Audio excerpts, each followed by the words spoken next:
ইতিমধ্যে জগন্নাথ দেবের রথ নাগেশ্বরী জাতীয় মন্দির প্রাঙ্গণে প্রবেশ করেছে। স্বেচ্ছাসেবকদের উদ্দেশ্যে বলছি, আমাদের সাবেক সাধারণ সম্পাদক রমেন মন্ডল নির্দেশনা করবে স্বেচ্ছাসেবকরা আপনারা মঞ্চের পাশে চলে আসেন, মূল মঞ্চের পাশে চলে আসেন। তারপরে ব্যারিকেড দিয়ে আমাদের মাতৃমণ্ডলীকে স্মরণ করে দেওয়ার জন্য জায়গা স্পেস তৈরি করবেন।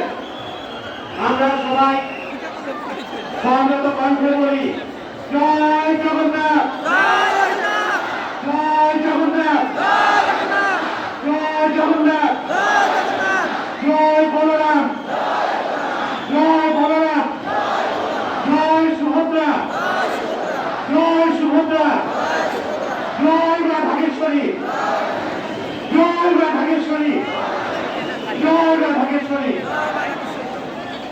হরে কৃষ্ণ।